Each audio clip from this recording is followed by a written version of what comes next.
I'll start off just addressing the Shaq situation. I know you guys saw the statements that Chris, Mr. Irsay, and myself put out yesterday, and just really to reiterate on that.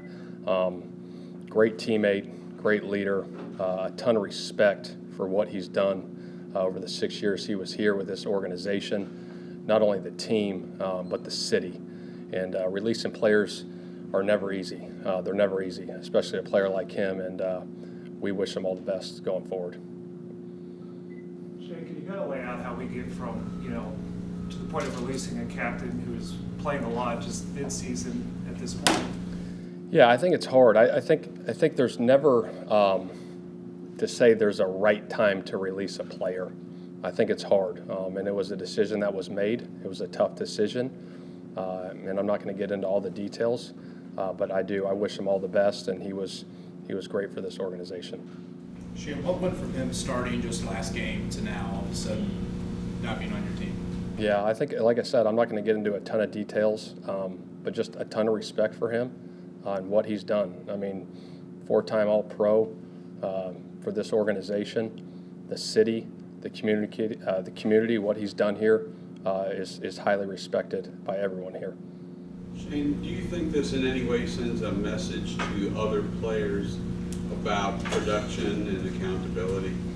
I think with anything, it's a case by case deal, with players, and obviously Shaq's was very tough. It was tough because of what he's meant to this organization, and I'll leave it at that. It's one of those things where you address the team about it as well, just because of how much he meant to other players. Yeah, I talked to the team about it. Yep, absolutely. Shane, did his public comments about disagreeing with Gus's girlfriend play a role in this? No, I think, he's a competitor, and competitors, sometimes they speak their mind, and that's okay. That happens, and that's part of this business, and that's where it's at.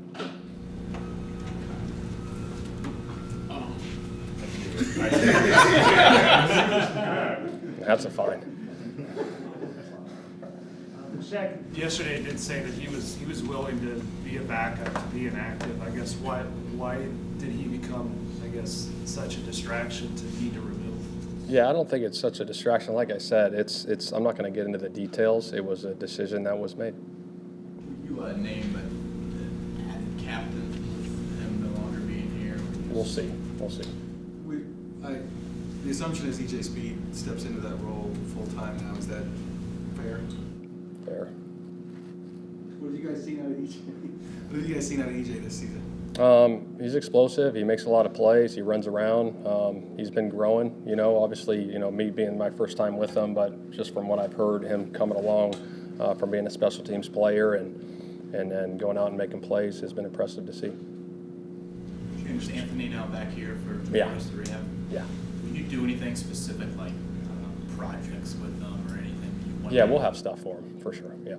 Shane, after all the stuff that's gone on this year, losing your star quarterback, and the struggles here, at least at home as well, through it all, you are still in the playoff hunt. What does that say about this team as you approach this game against the Bucs this week? I think it's just staying true to the pillars that we believe in: the character, the preparation, the consistency, and being relentless and focusing on the task at hand. That's the main goal every week is going out and doing your job at a high level, and that's what we want everyone to do in this organization. And I think that's how you grow and that's how you get better.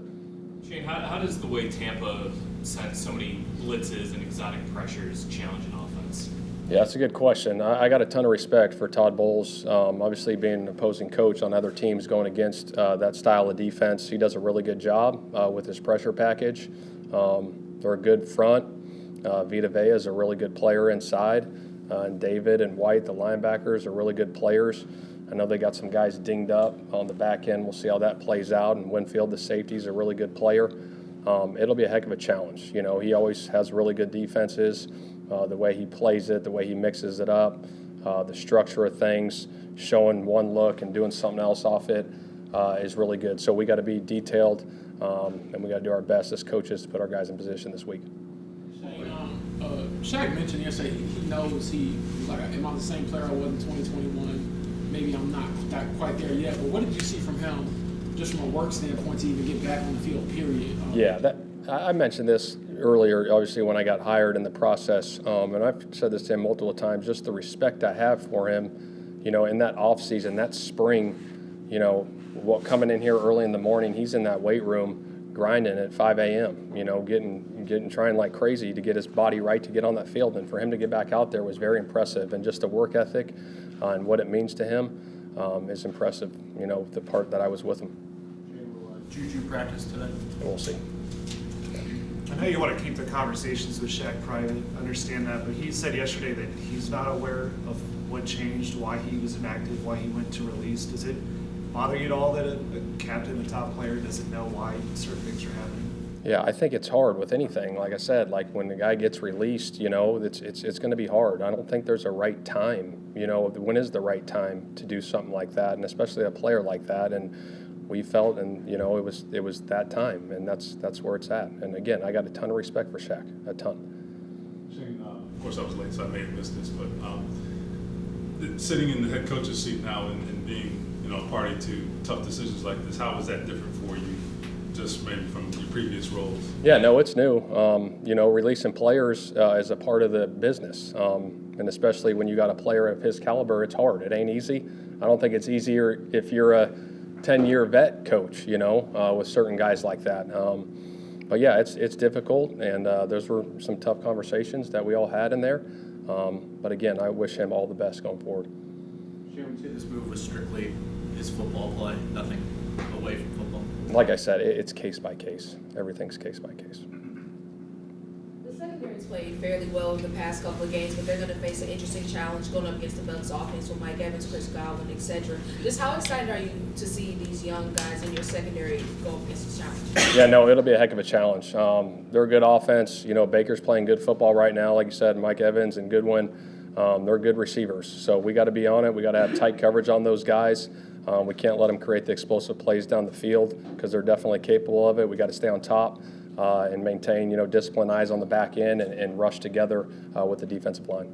Coach, Josh Downs playing at a high level right now in his rookie season. What is it that he's doing that has really, grabbed your attention, what you see on him on the football field? Just preparation. I'll keep saying that about him, the way he prepares, his off days, he's in here working. I think that says a lot about a rookie. The preparation that he puts in, it shows up on game days. And if he continues to do what he's doing, he's going to be a star in this league. Shaq, with Andy being back around the team, what do you think that will do for just him, I guess, his spirit and also the team spirit? I know Chris Ballard was saying he had like a voice note he gave you or you played for the team, so just... Yeah, no, I think it'll be big for him. These next 7 weeks, the learning process, obviously he's not taking the reps, but he's taking the mental reps in the classroom with us, still going through the game plan meetings, sitting on all those meetings, learning. So even, when he's on the sidelines during games, taking that mental rep on the sidelines, hearing the calls and going through it, I think it'll be big for his growth process. Shane, by any chance have you seen the HBO thing on Jamersa? I have not. Any interest? Maybe, yeah, I don't know. Shane, you guys I think 1-4 at home this year. Anything you can point to on why? That's a good question. I think we've had some tough, fought battles in there that we just didn't finish. The close one, obviously, against the Rams, another close one against Jacksonville, the Cleveland game. I think the biggest thing is controlling what we can control, being 1-0, and doing our jobs and finishing is what we got to do. Forrest Buckner is up for the Rooney Award. What's he up? He's up for the sportsmanship award. Okay. What did it say about what he brings to the locker room, and also I guess on the field, even when guys recognize like he can be fierce and also be sort of nice in a way. I don't know. Yeah, no, he's a phenomenal leader for us. Obviously, off the field, what he does in the community is huge. The way he prepares, the way he goes about his business, just high character guy that plays at a high level. And I said this about, a lot of players, best people I've been around, high character, treat people the right way, prepare the right way, and then obviously go make plays on Sundays. It's huge.